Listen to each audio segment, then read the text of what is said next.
پاکستان اور I am F کے آئندہ بجٹ اہداف پر مذاکرات جاری ہیں۔ ذرائع کا کہنا ہے کہ آئی ایم ایف نے آئندہ بجٹ میں 500 ارب سے زائد کے نئے ٹیکس لگانے کا مطالبہ کیا ہے۔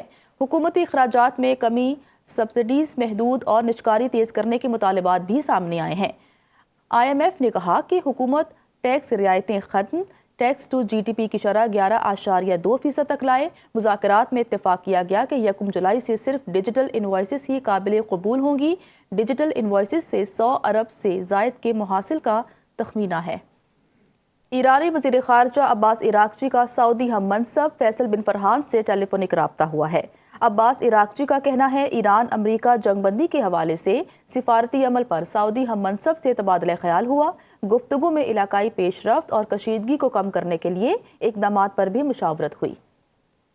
وزیر اعظم شہباز شریف کا قطر کے ہم منصب شیخ محمد بن عبد الرحمن بن جاسم الثانی سے ٹیلی فونک رابطہ ہوا۔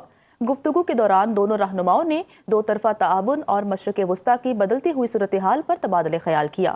وزیر اعظم نے پاکستان کے امن اقدام کی حمایت پر قطر کا شکریہ ادا کیا۔ دونوں رہنماؤں نے جنگ بندی کو برقرار رکھنے، مزید کشیدگی سے گریز کرنے اور خطے میں امن و استحکام کی بحالی کے لیے بین الاقوامی کاوشوں کے تسلسل کی اہمیت پر زور دیا۔ شہباز شریف نے قطر کے امیر شیخ تمیم بن حمد الثانی کے لیے نیک تمناؤں کا اظہار بھی کیا۔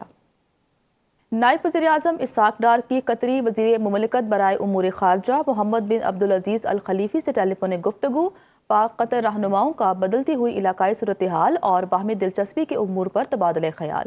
دونوں جانب سے علاقائی تنازعات سے نمٹنے کے لیے مذاکرات اور مسلسل سفارتکاری کی اہمیت کو اجاگر کیا گیا۔ ترجمان دفتر خارجہ کا کہنا ہے کہ قطری وزیر مملکت نے پاکستان کی جاری سفارتی کاوشوں اور مثبت کردار کو سراہا۔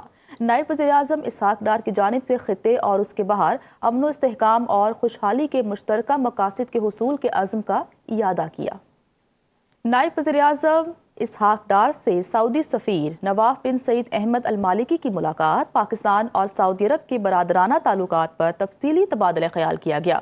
ترجمان دفتر خارجہ کے مطابق اسحاق ڈار نے دو طرفہ تعاون کو مزید مضبوط بنانے کے عزم کا اعادہ کیا۔ علاقائی صورتحال اور باہمی دلچسپی کے امور پر بھی گفتگو ہوئی۔ مختلف شعبوں میں پاکستان اور سعودی عرب کے تعلقات کے فروغ پر اتفاق کیا گیا۔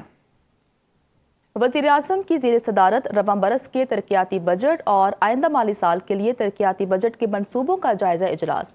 وزیر اعظم کا کہنا ہے پانی کے ذخائر اور پن بجلی کے منصوبے ترقیاتی بجٹ خرچ کرنے کی اولین ترجیحات میں شامل ہیں۔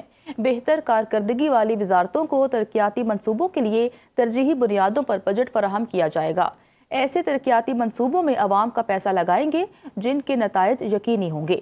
وزیر اعظم نے پینڈا بانڈز کے کامیاب اجرا اور اس کی مارکیٹ میں پذیرائی پر وزیر خزانہ کی تعریف کی۔ وزیر اعظم شہباز شریف کی زیر صدارت خلیجی تعاون کونسل ممالک میں تعینات پاکستانی سفیروں کا اجلاس ہوا۔ اجلاس کے دوران سفیروں نے وزیر اعظم کو اپنے اپنے ممالک کے ساتھ دو طرفہ تعلقات کی موجودہ صورتحال، ابھرتے ہوئے مواقع اور درپیش چیلنجز سے آگاہ کیا۔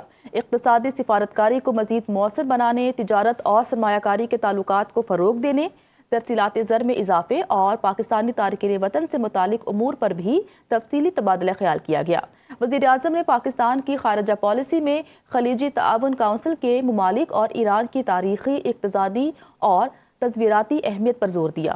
انہوں نے سفیروں کو ہدایت کی کہ وہ تجارت، سرمایہ کاری، توانائی اور عوامی روابط سمیت مختلف شعبوں میں دو طرفہ تعاون کو مزید مضبوط بنانے کے لیے فعال کردار ادا کریں۔